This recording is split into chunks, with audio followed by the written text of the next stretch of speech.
Já reparou?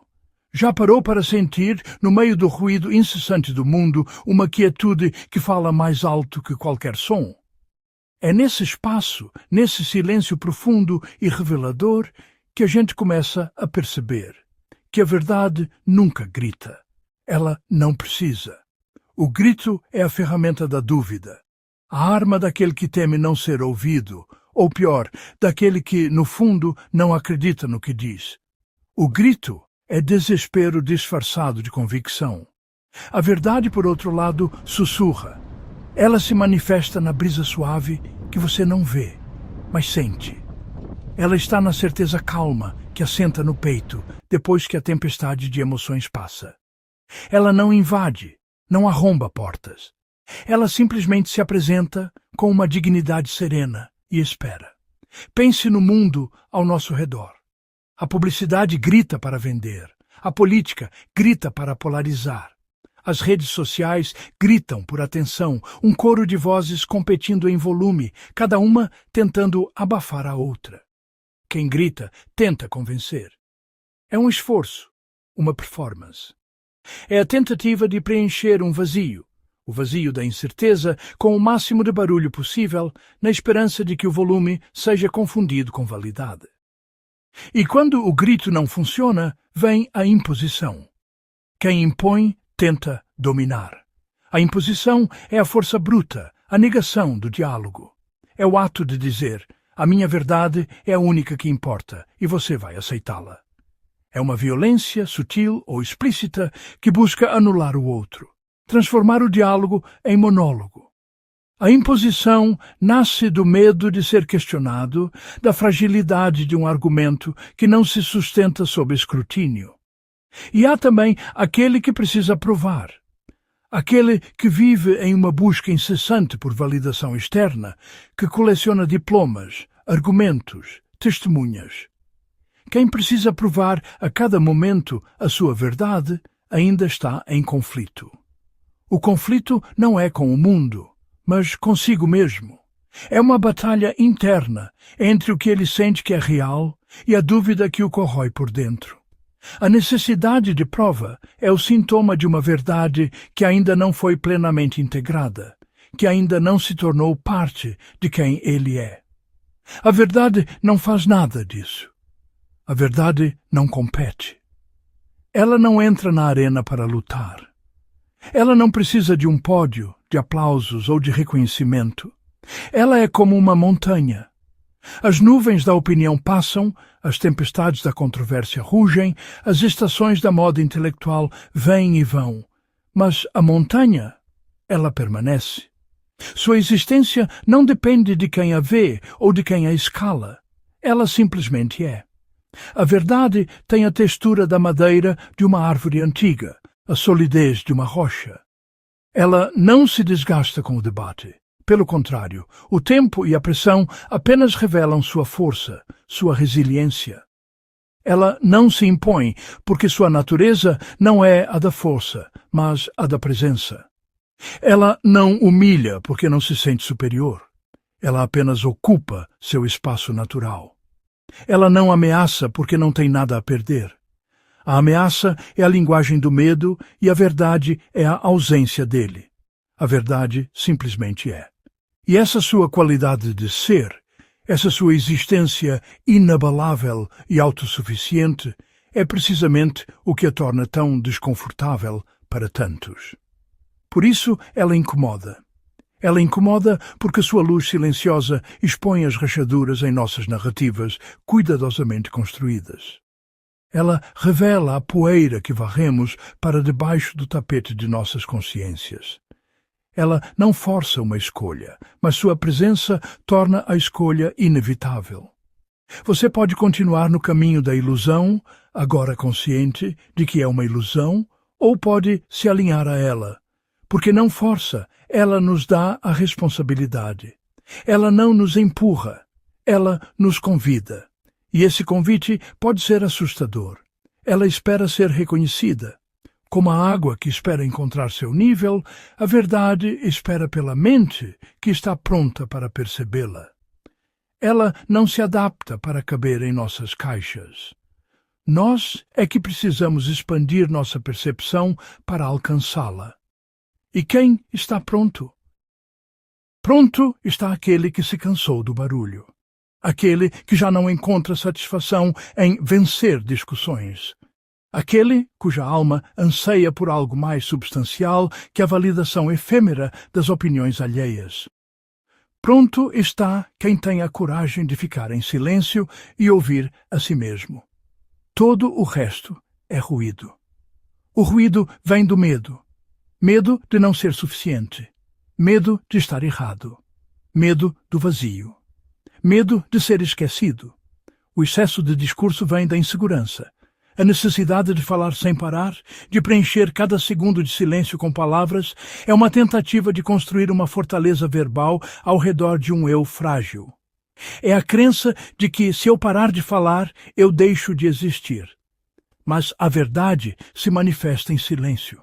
Ela está no olhar que sustenta, na ação que condiz com a palavra, no caminho que se percorre com integridade, mesmo quando ninguém está olhando.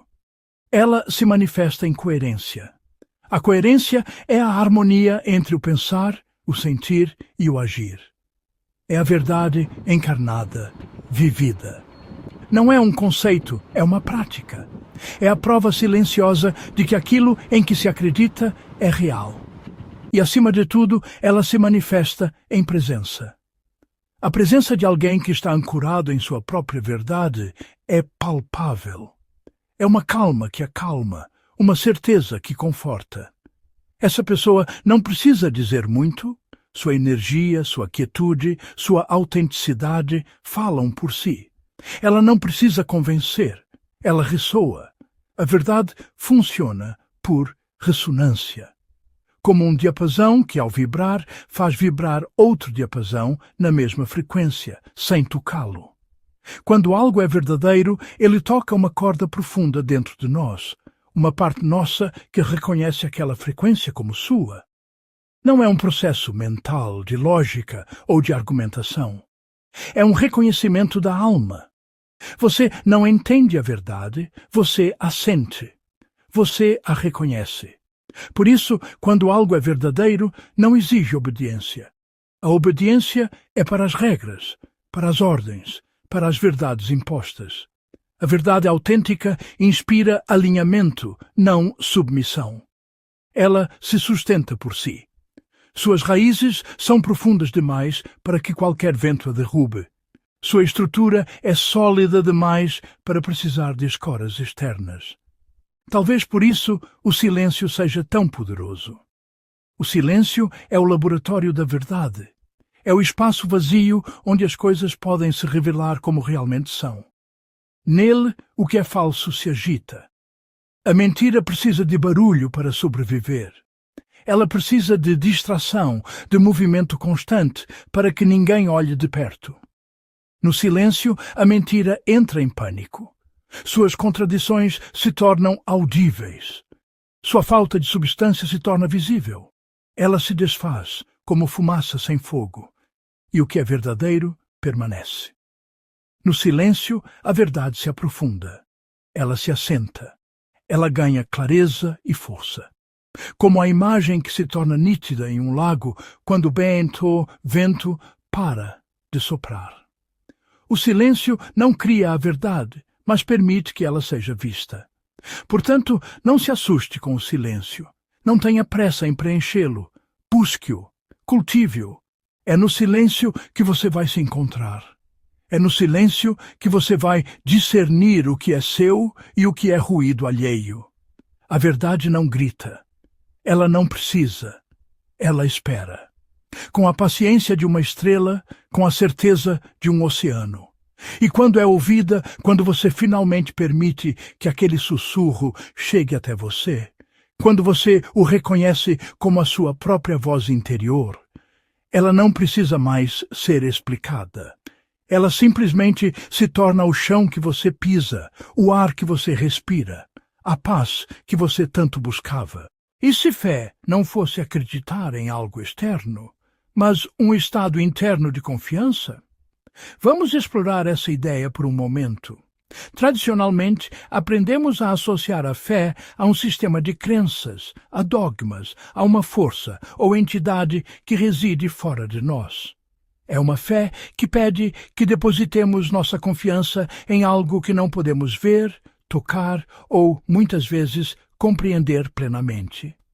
É uma fé que se baseia em histórias contadas, em promessas de um futuro, em rituais que nos conectam a algo maior. E não há nada de errado com essa abordagem. Para muitos, ela é uma âncora poderosa, um farol na escuridão. Mas e se houvesse outra camada, uma dimensão mais íntima e pessoal da fé? E se, antes de projetarmos nossa confiança para o exterior, pudéssemos cultivá-la no solo fértil do nosso próprio ser?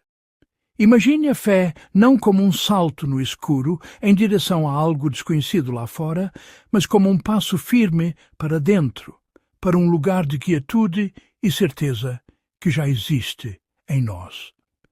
Um estado de confiança que não depende de provas externas, mas que emana da nossa própria presença, da nossa conexão com o fluxo da vida. Uma confiança na nossa capacidade de navegar a incerteza, de encontrar força na vulnerabilidade e de saber, em um nível profundo e celular, que estamos exatamente onde precisamos estar. Essa é a mudança de paradigma que propomos, de uma fé que se busca para uma fé que se é. Um estado de ser. Fé não é repetir crenças. É sustentar um estado interno mesmo quando o resultado ainda não apareceu. Repetir crenças pode ser um exercício de memória, um ato de lealdade a uma tradição ou a uma comunidade. Pode ser um conforto, um mantra que acalma a mente ansiosa. Mas a repetição, por si só, não gera a transformação profunda que a verdadeira fé proporciona. A verdadeira prova de fogo acontece no espaço entre a nossa intenção e a sua manifestação. É nesse vácuo, nesse período de espera e incerteza, que o estado interno é testado. Sustentar a confiança quando tudo ao nosso redor parece contradizer o que esperamos, isso é o verdadeiro trabalho. É como plantar uma semente e confiar que ela vai germinar, mesmo que a terra pareça imóvel e silenciosa por dias, semanas. Você não desenterra a semente a cada hora para ver se ela está crescendo. Você confia no processo. Você continua a regar, a prover luz, a manter o ambiente propício. Da mesma forma, sustentar o estado interno de fé é continuar a nutrir a sua confiança, a sua paz, a sua abertura, independentemente das circunstâncias externas. É alinhar seus sentimentos com o resultado desejado antes mesmo que ele seja visível. É sentir a gratidão pela chuva antes que a primeira gota caia. É uma prática ativa, uma disciplina do coração, uma recusa em permitir que o medo e a dúvida colonizem o seu espaço interior. É a coragem de permanecer em um estado de permissão, confiando que o universo, ou a vida, ou o seu eu mais profundo, está orquestrando os detalhes de uma forma que você talvez não consiga ver ainda. Não é certeza intelectual, é coerência emocional. A mente intelectual anseia por provas, por lógica, por um mapa detalhado do caminho à frente. Ela quer garantias, dados, precedentes. A certeza intelectual é frágil. Ela se despedaça ao primeiro sinal de imprevisto, ao primeiro dado que não se encaixa na sua equação. Ela opera no campo do conhecido e do previsível. A fé, como estado interno, no entanto, transcende a lógica linear. Ela reside no domínio do coração, da intuição, do sentimento. É coerência emocional. O que isso significa? Significa que seus pensamentos, seus sentimentos e suas ações estão alinhados em uma única direção, vibrando na mesma frequência de confiança e possibilidade. Não é sobre convencer sua mente de que tudo vai dar certo.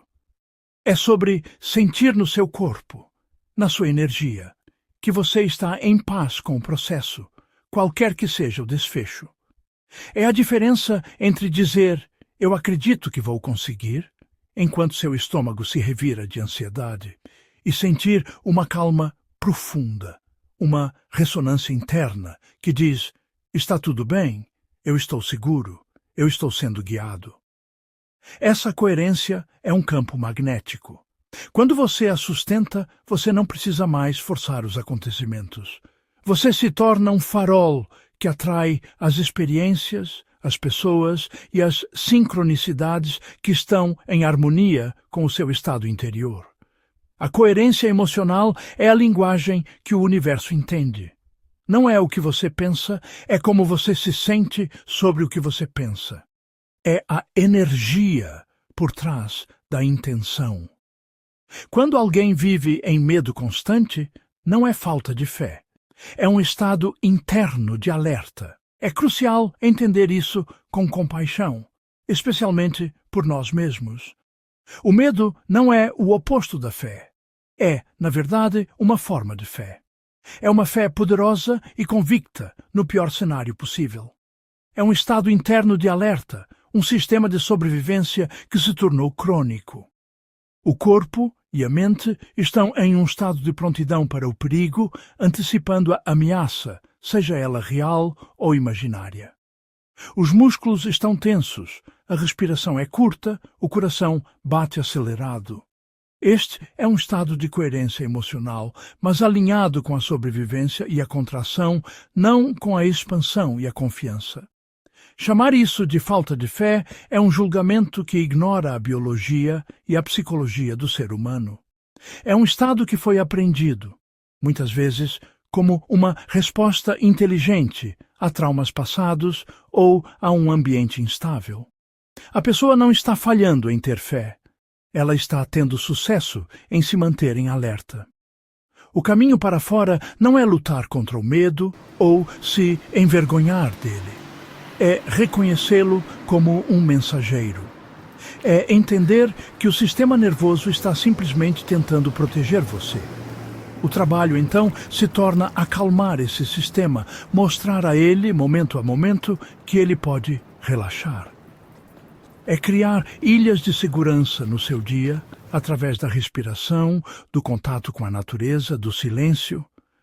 É mudar o foco, deliberadamente, do que pode dar errado para o que já está bem, aqui e agora. É uma transição gradual de um estado de alerta para um estado de presença. Quando vive em abertura e presença, a fé acontece naturalmente, sem esforço. A fé não é algo que você precisa construir do zero, como se fosse um músculo que você não tem.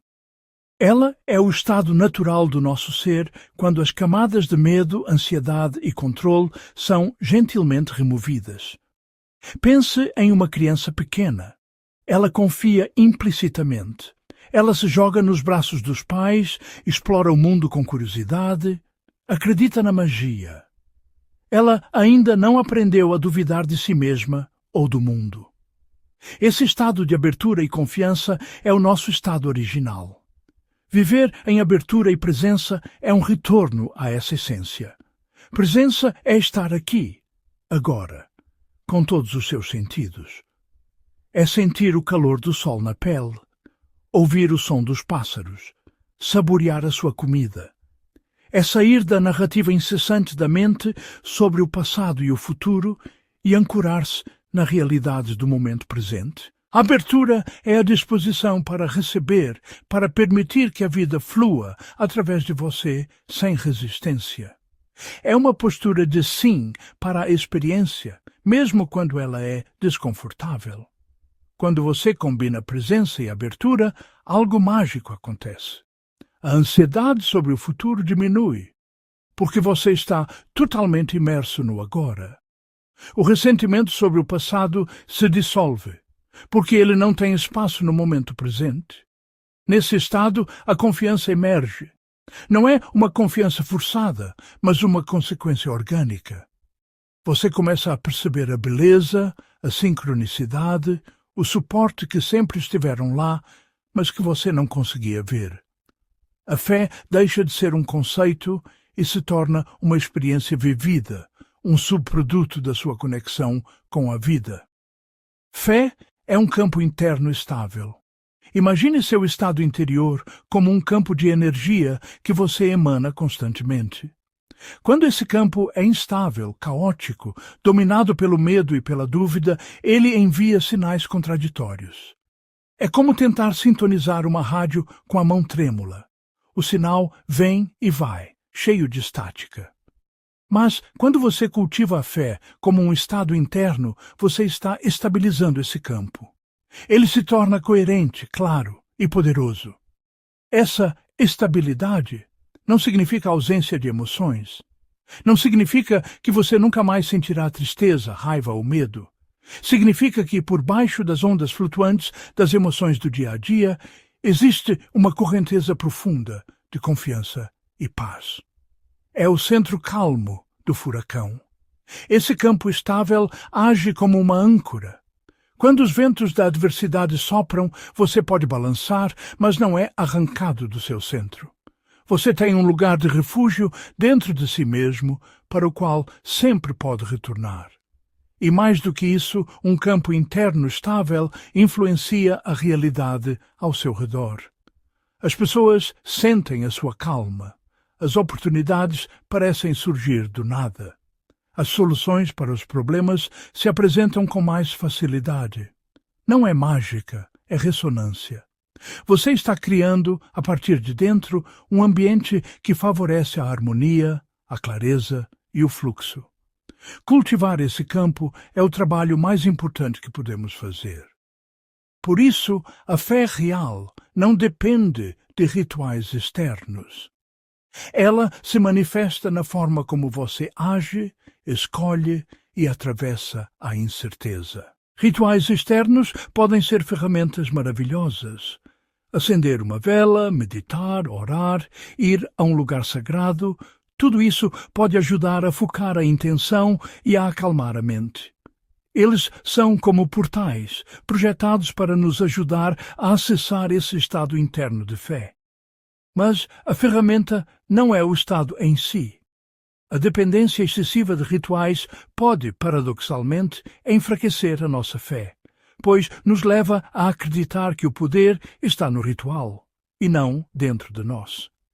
A verdadeira medida da sua fé não é a frequência com que você realiza um ritual, mas como você vive sua vida entre um ritual e outro. Ela se manifesta nas pequenas e grandes escolhas. Você escolhe a partir do medo ou da confiança? Você reage com contração ou responde com abertura? Ela se revela na forma como você age. Você procrastina por medo do fracasso ou dá o primeiro passo, por menor que seja, confiando no processo? E, acima de tudo, ela se mostra na forma como você atravessa a incerteza. A incerteza é o terreno de teste da fé. É fácil ter fé quando o caminho está claro e o sol brilha. Mas como você se comporta quando o nevoeiro desce e você não consegue ver um palmo à sua frente? Você entra em pânico e fica paralisado? Ou você respira fundo, confia na sua bússola interna e continua a dar um passo de cada vez, presente e atento? A fé real é incorporada. É a sua postura, a sua respiração, o seu tom de voz. É a calma em meio à tempestade. É a dignidade na derrota. É a graça na vitória. É a sua vida se tornando o próprio ritual. Onde há fé como estado, há menos controle e mais confiança no processo. A necessidade de controlar é um sintoma de medo. É a crença de que, se não microgerenciarmos cada detalhe, tudo vai desmoronar. É uma tentativa exaustiva de forçar a realidade a se conformar com as nossas expectativas. Mas a vida é, por natureza, incontrolável. Ela é fluida, dinâmica e cheia de surpresas. Lutar contra essa natureza é uma fonte constante de estresse e frustração. A fé, como estado interno, nos convida a uma dança diferente. É a transição de gerente para jardineiro. O gerente tenta controlar cada variável. O jardineiro sabe que não pode forçar a semente a crescer. Ele pode apenas criar as condições ideais, preparar o solo, regar, garantir a luz do sol e depois confiar no processo inerente da vida. Confiar no processo não é passividade. Não é sentar e esperar que as coisas aconteçam. É uma participação ativa, mas sem apego ao resultado específico. É fazer a sua parte com excelência, com presença, com intenção e depois soltar. É entregar o como e o quando a uma inteligência maior, seja ela o universo, a vida ou a sua própria sabedoria interior. Essa entrega gera uma imensa liberdade e leveza. A energia que antes era gasta em preocupação e controle agora está disponível para a criatividade, a alegria e a conexão. Você para de lutar contra a correnteza e aprende a usar sua força para navegar. Você descobre que, ao abrir mão do controle, você ganha uma influência muito maior e mais harmoniosa sobre a sua vida. Fé como estado interno não nega a dúvida. Ela convive com ela. Uma das maiores incompreensões sobre a fé é a ideia de que ela é a ausência total de dúvida. Isso cria uma pressão irrealista e nos leva a sentir que estamos falhando sempre que uma pergunta ou um medo surge em nossa mente. Mas a dúvida não é inimiga da fé. Ela é sua parceira de dança. A dúvida é um sinal de uma mente inteligente e curiosa. Ela nos impede de cair no dogmatismo cego. Ela nos desafia a aprofundar nossa compreensão, a questionar nossas suposições e a refinar nossa verdade. Uma fé que nunca foi testada pela dúvida é uma fé frágil. A fé madura não é aquela que erradica a dúvida, mas aquela que aprende a criar espaço para ela. É como um vasto oceano que pode conter muitas ondas de incerteza em sua superfície, sem que sua profundidade calma seja perturbada. Ter fé não significa que você nunca mais terá pensamentos como "e se isso não der certo?" ou "será que estou no caminho certo?" Significa que quando esses pensamentos surgem, você não entra em pânico. Você os observa com uma certa distância, como nuvens passando no céu. Você pode dizer: "Ah, olá, dúvida, eu vejo você. Obrigado por tentar me proteger."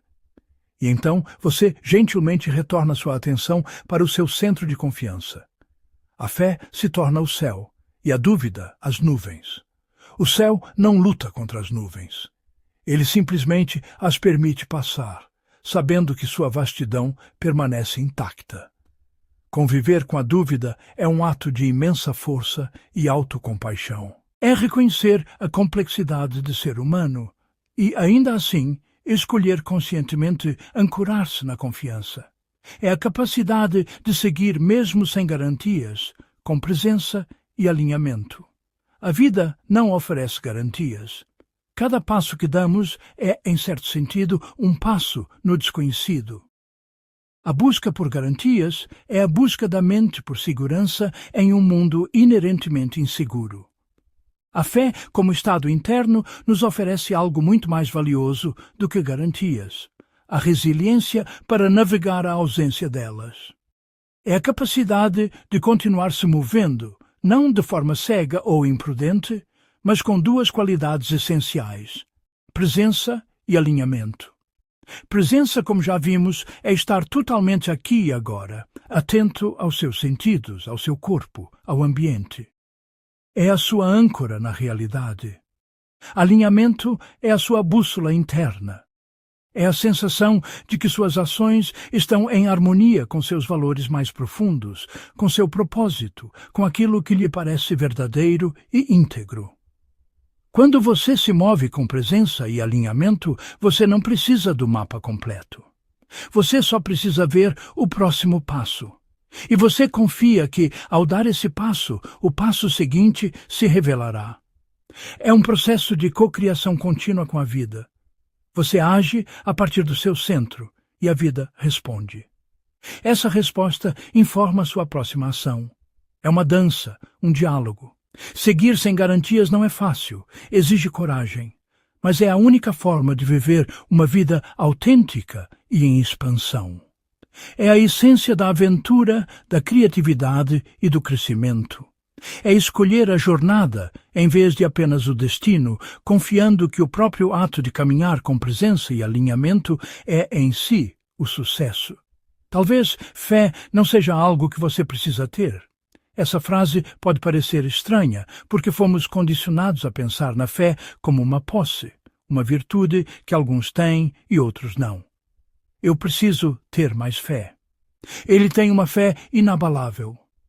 Nós a tratamos como um objeto, algo a ser adquirido, acumulado e, às vezes, perdido. Mas essa perspectiva nos coloca em uma posição de carência, de busca constante por algo que sentimos que nos falta. E se mudarmos a preposição? E se a fé não for algo que você, mas algo que você, ou algo em que você, um estado de ser? Isso muda tudo. Deixa de ser uma busca e se torna uma prática de retorno. Retorno a um lugar que já existe dentro de você. Não é sobre adicionar algo, mas sobre remover as obstruções que o impedem de sentir o que já está lá. É como limpar uma janela empoeirada para deixar a luz do sol entrar. A luz do sol sempre esteve lá. Você apenas não conseguia vê-la. Pensar na fé como algo a ser tido cria esforço e tensão. Pensar nela como um estado a ser acessado convida à entrega, ao relaxamento, à permissão. É uma mudança sutil na linguagem, mas com um impacto profundo na experiência. Você para de se esforçar para ter fé e começa a praticar as condições que permitem que a fé surja.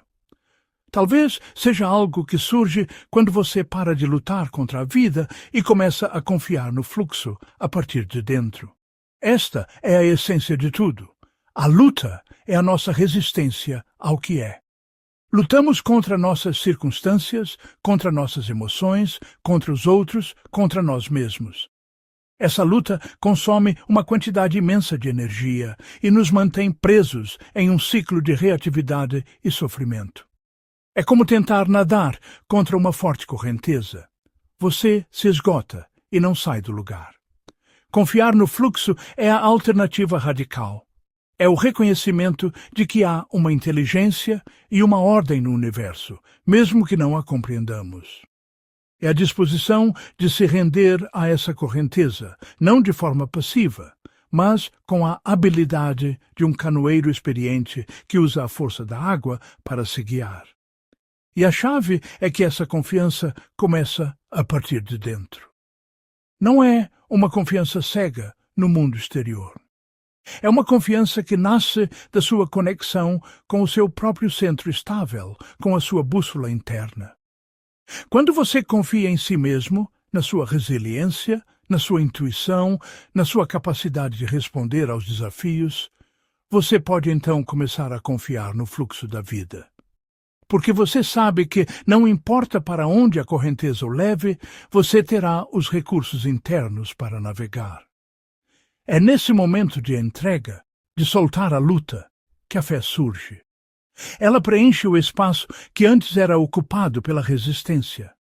Ela emerge como um sentimento de paz, de pertencimento, de saber que você é parte de algo muito maior. E você percebe que a fé nunca esteve perdida. Ela estava apenas esperando, pacientemente, que você parasse de lutar e voltasse para casa, para dentro de si mesmo. E se o conhecimento mais profundo, aquele que responde às nossas inquietações mais íntimas, não pudesse ser ensinado em livros ou palestras? E se ele não pudesse ser transmitido por palavras, mas apenas vivenciado? Esta é a premissa central de um caminho antigo e muitas vezes mal compreendido. Um caminho que nos convida a olhar para dentro. Bem-vindos a uma jornada sobre a gnose.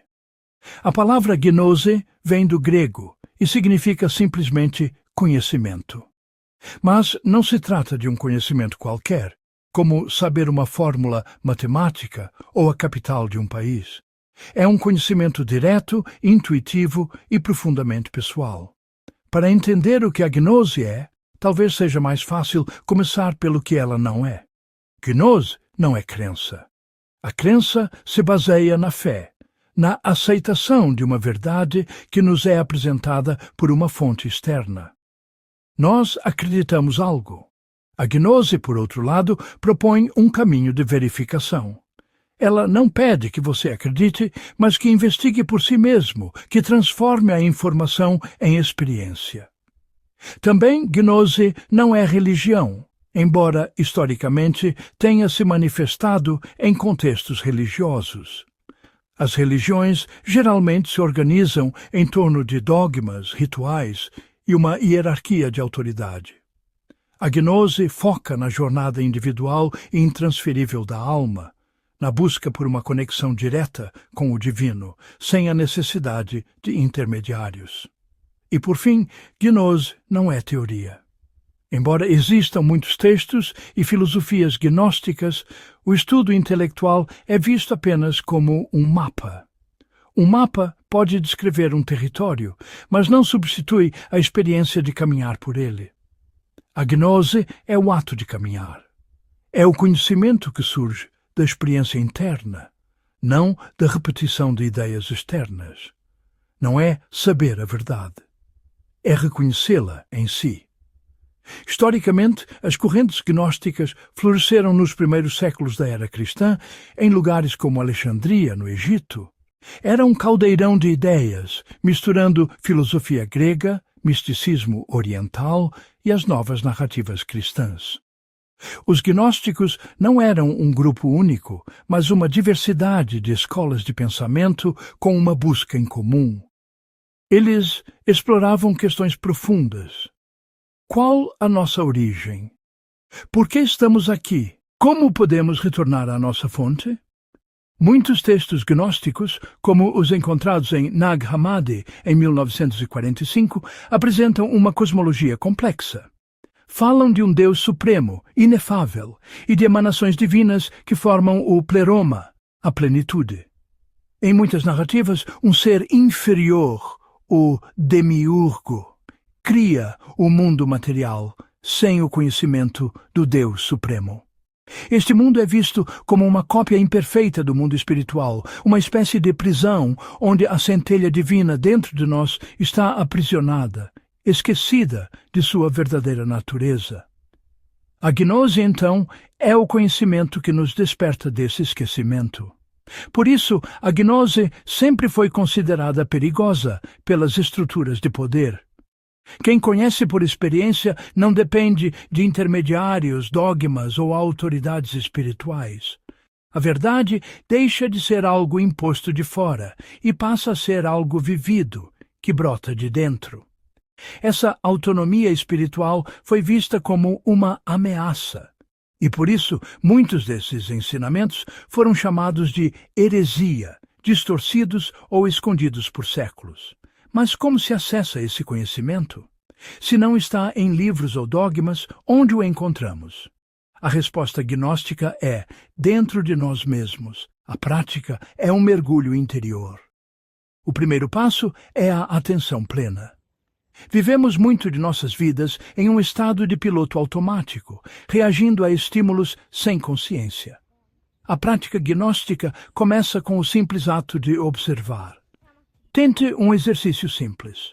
Pare por um momento e observe sua respiração. Sinta o ar entrando e saindo. Não tente controlar, apenas observe. Agora, observe seus pensamentos. Veja-os como nuvens passando no céu, sem se apegar a nenhum deles. Observe suas emoções. Sinta-as no corpo sem julgá-las. Essa prática de autoobservação é a porta de entrada. Ao observar, começamos a nos separar de nossos pensamentos e emoções. Percebemos que não somos nossos pensamentos. Não somos nossas emoções. Somos a consciência que observa tudo isso. Na gnose, o despertar acontece quando o ser humano se lembra de si mesmo como essa consciência pura. A partir daí, a jornada se aprofunda na contemplação. Não é pensar algo, mas repousar a atenção algo. Pode ser uma pergunta como quem sou eu? Pode ser um símbolo como a luz, ou pode ser o próprio silêncio. Na quietude, a intuição floresce. As respostas não vêm como pensamentos lógicos, mas como lampejos de compreensão, como um saber que simplesmente chega. Com um tema tão antigo e profundo, é natural que surjam mitos. Um equívoco comum é ver a gnose como um caminho de desprezo pelo mundo material e pelo corpo.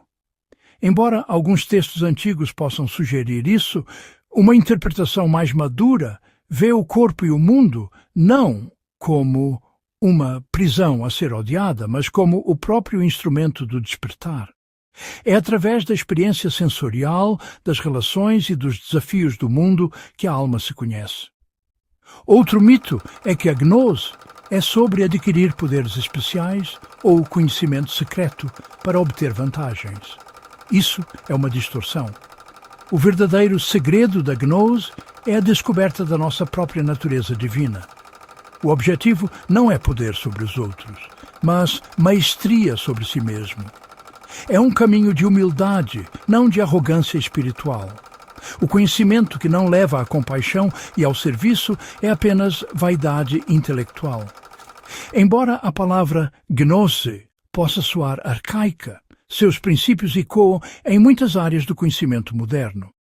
A psicologia profunda, especialmente o trabalho de Carl Jung, bebeu diretamente de fontes gnósticas. Jung via os mitos gnósticos como mapas da psique humana. O conceito de individuação, o processo de se tornar um indivíduo completo e integrado, é um paralelo moderno da busca gnóstica pela totalidade. No campo do bem-estar, práticas como mindfulness e meditação, que hoje são validadas pela ciência, são formas de gnose aplicada. Elas nos ensinam a observar nossos estados internos sem julgamento, a nos conectar com o momento presente e a cultivar uma consciência mais ampla.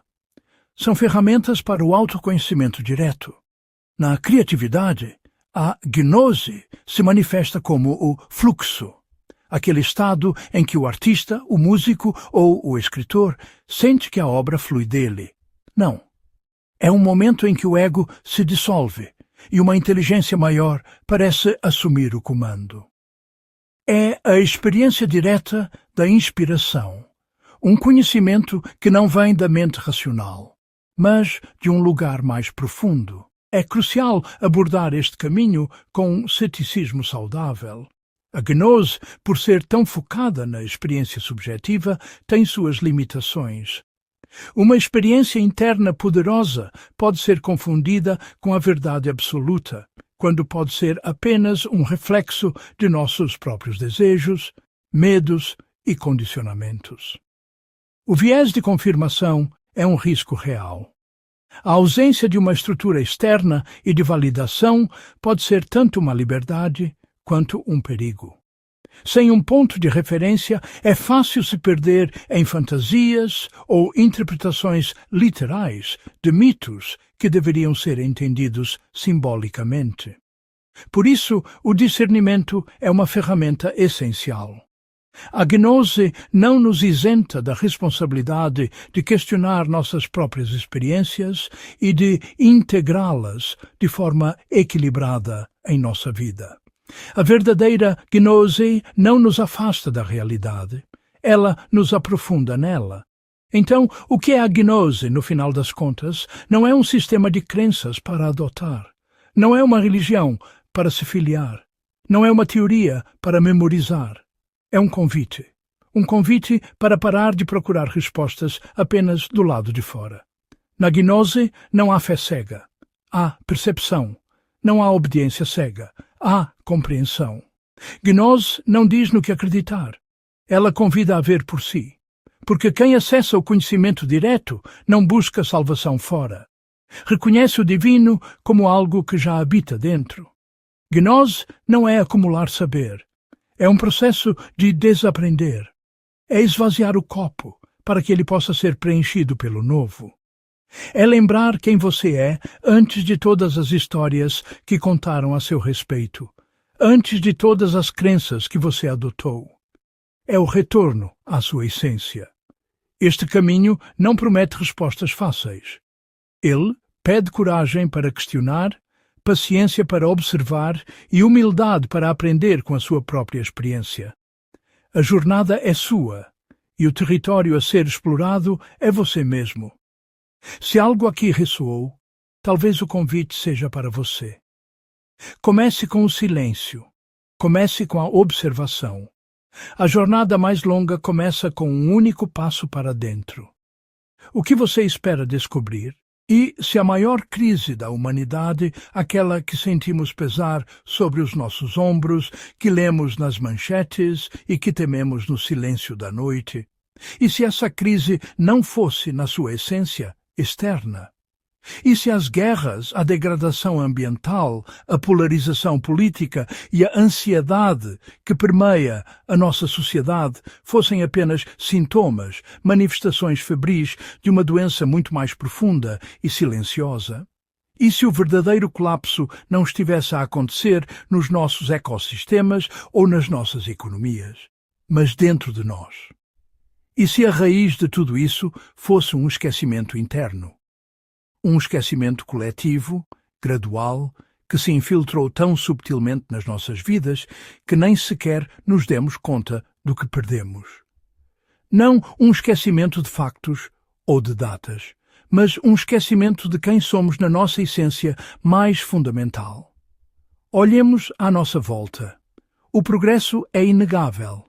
Avançamos em tecnologia a um ritmo que teria parecido magia para os nossos antepassados. A velocidade tornou-se a métrica padrão da nossa existência. Entregas no mesmo dia, respostas instantâneas, notícias em tempo real. E a informação, nunca antes tivemos tanto acesso a ela. O conhecimento do mundo inteiro está, literalmente, na ponta dos nossos dedos. Mas nesta corrida desenfreada para a frente, neste turbilhão de dados e eficiência, o que é que deixamos para trás? Mas esquecemos algo essencial, algo tão fundamental que a sua ausência desequilibra tudo o resto. Esquecemo-nos de que a nossa identidade não se resume às nossas funções. Não somos apenas produção. Não somos engrenagens numa vasta máquina económica, definidos apenas pela nossa capacidade de gerar resultados, de cumprir metas, de ser eficientes. A nossa humanidade não pode ser medida em unidades produzidas ou em tarefas concluídas. Não somos apenas consumo. Não somos meros recipientes de produtos e serviços. Definidos pelo que compramos, pelo que possuímos, pelas marcas que exibimos. A nossa identidade não é um carrinho de compras, e a nossa felicidade não está à venda na prateleira de uma loja. E não somos apenas desempenho. Não somos atletas numa competição interminável, avaliados constantemente pela nossa performance, pela nossa produtividade, pela nossa capacidade de superar os outros e a nós mesmos. A vida não é uma folha de cálculo de métricas de sucesso. Somos, antes de tudo e para além de tudo, consciência em experiência. Somos o universo a observar-se a si mesmo através dos nossos olhos. Somos a quietude por trás do ruído, a presença que testemunha cada pensamento, cada emoção, cada sensação. Esta é a nossa verdadeira natureza. E foi isto que esquecemos. Esquecemos de ouvir. Não apenas com os nossos ouvidos, mas com todo o nosso ser. Ouvir o silêncio entre as palavras, ouvir a necessidade não dita de um amigo. Ouvir a voz subtil da nossa própria intuição. Na nossa pressa para falar, para responder, para opinar, perdemos a arte sagrada da escuta profunda. Esquecemos de sentir com profundidade. Anestesiamo-nos com distrações, com a busca incessante pelo prazer e a fuga da dor. As emoções tornaram-se inconvenientes, algo a ser gerido, controlado ou suprimido. Mas, ao fazê-lo, abdicamos da riqueza da experiência humana, da alegria que só pode ser sentida com a mesma intensidade que a tristeza. Esquecemos de respeitar os ritmos da vida. A natureza opera em ciclos, dia e noite, as estações do ano, o fluxo e refluxo das marés. Os nossos próprios corpos têm ritmos de descanso e atividade. No entanto, impusemos uma exigência de produtividade linear e constante, 24 horas por dia, 7 dias por semana, ignorando a nossa necessidade fundamental de pausa, de recuperação, de inverno. Nesta amnésia coletiva, começamos a confundir conceitos vitais. Confundimos valor com utilidade. Se algo ou alguém não serve um propósito prático, produtivo ou econômico, tendemos a desvalorizá-lo. A arte, a contemplação, a brincadeira, o ócio. Tudo isto é visto como um luxo, não como um componente essencial de uma vida plena. E confundimos sucesso com acumulação. Acreditamos que ter mais dinheiro, mais bens, mais seguidores, mais poder, é sinônimo de uma vida bem-sucedida. Perseguimos o mais com uma fome insaciável, apenas para descobrir que cada nova aquisição nos deixa tão vazios como antes.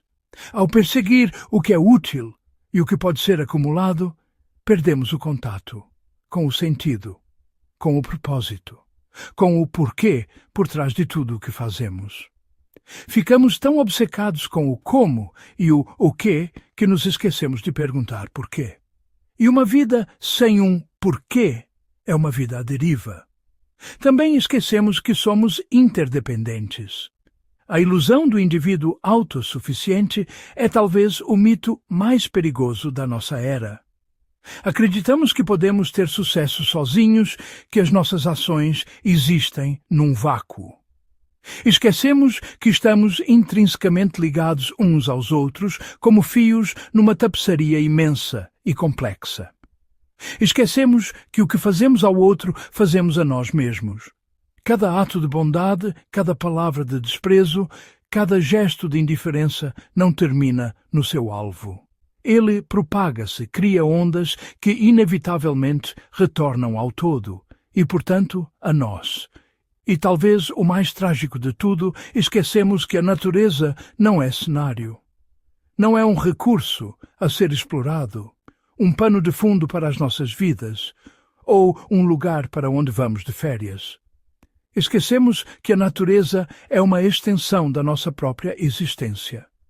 O ar que respiramos, a água que bebemos, o alimento que nos sustenta, somos feitos da mesma matéria que as estrelas e as árvores. A nossa saúde está inseparavelmente ligada à saúde do planeta. Ferir a Terra é automutilação. Separação virou hábito. Separação de nós mesmos, dos outros e do mundo natural. Construímos muros não apenas com tijolos, mas com ideias, com rótulos, com julgamentos. Eu contra tu, nós contra eles, humanidade contra a natureza. Esta mentalidade de separação tornou-se o nosso modo de operação padrão. Mas e se esta perspectiva estiver errada? Talvez não estejamos em colapso, pelo menos não da forma que pensamos. Talvez a dor que sentimos, a ansiedade, o vazio, talvez não sejam sinais do fim, mas sim dores de parto. O despertar doloroso para a consciência do que foi esquecido. Talvez estejamos finalmente num processo de lembrança. Um recordar lento, por vezes agonizante, mas absolutamente necessário. Porque o que a humanidade esqueceu, o que precisamos desesperadamente de recuperar, não é mais conhecimento. Não é uma nova tecnologia, uma nova ideologia política ou uma nova fórmula econômica. Já temos informação suficiente. É presença. A capacidade de estar aqui, agora, totalmente. De estar presente para a nossa própria experiência, para as pessoas à nossa volta, para a beleza e a dor do momento presente, sem fugir para o passado ou para o futuro. É responsabilidade. Não no sentido de culpa, mas no sentido da habilidade de responder. A consciência de que as nossas escolhas importam, de que temos o poder de responder às situações com consciência, compaixão e integridade. em vez de reagir por hábito. E é pertencimento, o sentimento profundo e visceral de que pertencemos uns aos outros e a este planeta, de que não estamos sozinhos, de que somos parte de algo muito maior do que o nosso pequeno eu. Despertar para esta realidade não é fugir do mundo. Não é retirar-se para um mosteiro ou negar a realidade da nossa vida moderna. Pelo contrário, é lembrar quem somos, enquanto o mundo acontece. É trazer essa consciência, essa presença para cada momento, para a forma como trabalhamos, como nos relacionamos, como consumimos, como vivemos. Porque quando lembramos, a perspectiva muda. A tarefa deixa de ser salvar a humanidade como se fôssemos heróis externos a lutar contra um problema. A tarefa torna-se mais simples, mais profunda e mais poderosa. Precisamos voltar a habitá-la conscientemente. Precisamos de nos lembrar de como ser humanos juntos, neste belo e frágil lar que partilhamos. Este é o começo da jornada. A jornada de volta a casa, a nós mesmos. E se a matéria não fosse a origem da realidade, mas apenas o resultado final? Desde os primórdios da nossa busca por conhecimento, uma ideia fundamental moldou a nossa percepção da realidade. É uma noção intuitiva, quase instintiva, ensinada nas escolas e reforçada pela nossa experiência diária. A de que o universo é, em sua essência, um grande mecanismo construído a partir de blocos sólidos e tangíveis. Aprendemos que tudo começa na matéria. Este é o paradigma materialista, uma visão de mundo que nos serviu incrivelmente bem por séculos. Ele nos deu a física de Newton, a química de Lavoisier e a capacidade de prever o movimento dos planetas com uma precisão espantosa. Nesta visão, a realidade é como um grande relógio cósmico. Se conhecêssemos a posição e o momento de cada peça, de cada engrenagem, poderíamos, em teoria, prever todo o futuro e reconstruir todo o passado.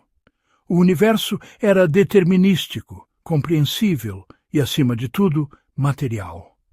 Acreditávamos que a base de tudo eram os átomos, partículas, objetos, pequenas esferas indivisíveis de substância que se combinavam para formar moléculas, que por sua vez formavam as cadeiras em que nos sentamos, o ar que respiramos e as estrelas que vemos no céu noturno. A matéria era primária, fundamental. Qualquer outra coisa, como a energia, a mente ou a consciência, era vista como um subproduto, um fenômeno secundário que emergia das interações complexas dessa matéria fundamental. A realidade era, em suma, feita de coisas. Mas, no início do século XX, fissuras começaram a aparecer nesta fundação aparentemente inabalável. Experimentos que exploravam o mundo do muito pequeno e do muito rápido começaram a produzir resultados que desafiavam a lógica clássica. A luz, que se comportava como uma onda, de repente também se comportava como uma partícula. Elétrons, que deveriam ter uma posição definida, pareciam existir em múltiplos lugares ao mesmo tempo. A física moderna, especialmente a mecânica quântica, começou a pintar um quadro do universo que era radicalmente diferente, mais estranho e muito mais sutil. E essa nova física mostra algo diferente, algo que inverte a nossa intuição de cabeça para baixo. Ela nos diz que antes da matéria, antes da solidez e da substância, existem campos, energia e informação. Esta é uma mudança de paradigma tão profunda quanto a Revolução Copernicana. Não vivemos em um universo de objetos. Vivemos em um universo de campos. Imagine o espaço não como um vácuo vazio, mas como um oceano vibrante, uma tapeçaria tecida com inúmeros campos invisíveis que se sobrepõem e interagem. Existe o campo eletromagnético, o campo de Higgs, os campos de quarks e leptons. Cada um deles preenche todo o universo como uma presença fundamental e contínua. E o que são esses campos? São potenciais. São pura energia e, crucialmente, informação. A informação aqui não significa palavras ou dados em um computador, mas algo muito mais fundamental. Um conjunto de regras, de probabilidades, de potencialidades que governam como a energia pode se comportar. O físico John Archibald Wheeler resumiu essa ideia de forma brilhante com a frase "it from bit". A coisa, de it, a partícula material, emerge do bit, a unidade fundamental de informação.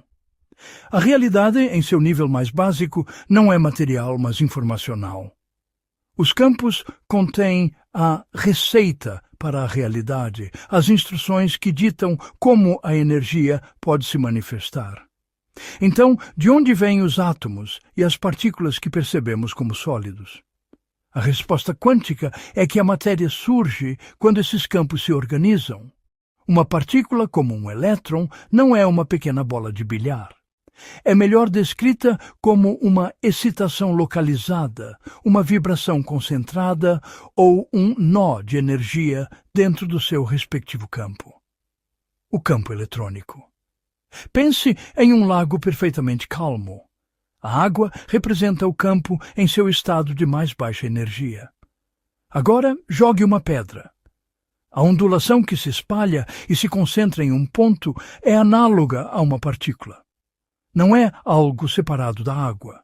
É a própria água, apenas em um estado excitado e organizado. Essa organização não é aleatória. Ela acontece através de processos como ressonância e coerência. Quando a energia em um campo vibra em uma frequência específica e estável, ela pode se condensar a partir do mar de potencialidades e se manifestar como uma partícula com massa e propriedades definidas. É a informação contida no campo que dita quais frequências são permitidas, quais configurações são estáveis. A matéria, portanto, não é a base da realidade. É uma consequência. É um padrão de energia e informação que se tornou estável e coerente o suficiente para interagir com nossos sentidos e instrumentos de medição. Passamos de um universo de substantivos, objetos, para um universo de verbos, processos, vibrações, interações. A realidade fundamental é um fluxo dinâmico de potencial. E o mundo material que experimentamos é a forma bela e complexa que essa dança de energia e informação assume. Para realmente compreendermos a natureza da realidade, precisamos mergulhar num domínio que desafia a nossa intuição cotidiana, o mundo da mecânica quântica. Aqui, as regras do jogo mudam drasticamente. A solidez e a certeza que percebemos no nosso mundo macroscópico dão lugar a um reino de pura potencialidade. No nível mais profundo, a realidade não é sólida. Em vez de partículas com posições e velocidades definidas, como pequenas bolas de bilhar, a física quântica descreve um universo feito de campos. E as excitações nesses campos, o que chamamos de partículas, existem num estado de superposição.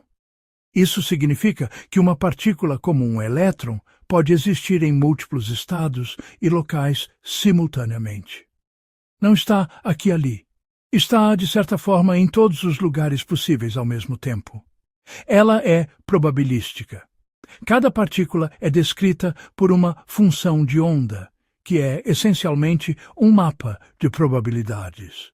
São ondas de possibilidade, que nos dizem onde a partícula tem maior ou menor probabilidade de ser encontrada se decidirmos medi-la. Antes dessa medição, a partícula não tem uma propriedade definida. A sua existência é um espectro de potencialidades, uma dança de probabilidades governada por equações matemáticas precisas. E então algo extraordinário acontece. Estas ondas de possibilidade colapsam em forma. O ato de medir ou interagir com o sistema quântico força a natureza a escolher um estado. A função de onda colapsa e a partícula assume uma posição e propriedades definidas. Isso acontece quando certas condições acontecem, como a interação com um aparelho de medição ou mesmo com outra partícula. A matéria, o mundo sólido e tangível que experimentamos, é o que aparece no fim do processo. É o resultado macroscópico de incontáveis colapsos de onda quântica a cada instante.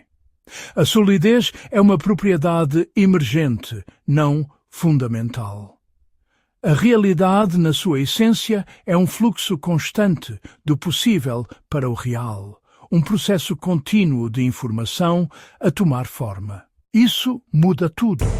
Se a matéria é efeito, então ela responde a níveis mais sutis da realidade. Frequência, coerência, interação. O visível nasce do invisível. Talvez não sejamos seres presos à matéria. Talvez sejamos consciência interagindo com campos que, em certos momentos, se tornam forma. Chegamos, assim, ao final da nossa jornada, mas, ao mesmo tempo, ao verdadeiro ponto de partida. Ao longo da nossa exploração, viajamos das certezas do mundo material para as profundezas probabilísticas da mecânica quântica. Vimos como a física clássica, com seus objetos sólidos e trajetórias previsíveis, nos deu o mundo como o conhecemos, mas também como ela se mostrou insuficiente para descrever a realidade em sua escala mais fundamental. Mergulhamos no conceito de campos de energia, essas extensões invisíveis que preenchem o espaço e servem como o verdadeiro palco onde a dança do universo acontece. Entendemos que o que percebemos como partículas sólidas são, na verdade, excitações locais, picos de energia nesses campos subjacentes, como ondas na superfície de um oceano cósmico. Essa mudança de perspectiva é crucial. Ela nos move de um universo de coisas para um universo de relações e potenciais. A mecânica quântica nos apresentou um mundo ainda mais estranho e maravilhoso, onde a certeza dá lugar à probabilidade e uma partícula pode existir em múltiplos estados ao mesmo tempo, em superposição. O ato de observar, de medir, colapsa essa nuvem de possibilidades em uma única realidade manifesta. E aqui tocamos no ponto mais delicado e profundo: a conexão entre consciência e o universo físico. Longe de qualquer misticismo, a teoria da informação nos forneceu uma linguagem para quantificar essa interação. A informação não é apenas algo que registramos, ela é um componente fundamental da realidade. A organização emerge da informação. Padrões de frequência e coerência, quando sincronizados, dão origem a estruturas complexas e estáveis, desde a formação de um cristal até a intrincada biologia de um ser vivo. Nossos próprios corpos são sinfonias de coerência, orquestras de campos bioelétricos que regulam processos vitais muito antes da química entrar em cena. Com todas essas peças sobre a mesa, a grande revelação se torna clara, e ela ecoa a premissa com a qual iniciamos esta conclusão. A matéria não é a causa da experiência. Repetindo, para que a ideia se assente, o mundo físico tangível, que você vê, toca e sente, não é a fonte primária da sua realidade. Pense nele não como o autor da história, mas como as páginas impressas onde a história é lida. Ela é o registro físico de algo que já aconteceu em níveis mais profundos da realidade. Assim como o som que você ouve de um disco de vinil é a manifestação de um sulco físico, que por sua vez é o registro de uma onda sonora que já existiu. A matéria é o registro final, a impressão tridimensional de um evento que ocorreu primeiro no domínio da informação e da probabilidade. O colapso da função de onda, a seleção de um estado específico dentre infinitas possibilidades, precede a sua manifestação como uma partícula com massa e posição. O evento real é essa seleção, A matéria é o seu eco, a sua sombra projetada em nosso espaço-tempo. Quando entendemos isso, a nossa abordagem para a vida e para a resolução de problemas pode mudar fundamentalmente. Por toda a nossa história, fomos condicionados a operar no nível do efeito. Se uma planta está doente, trocamos a terra.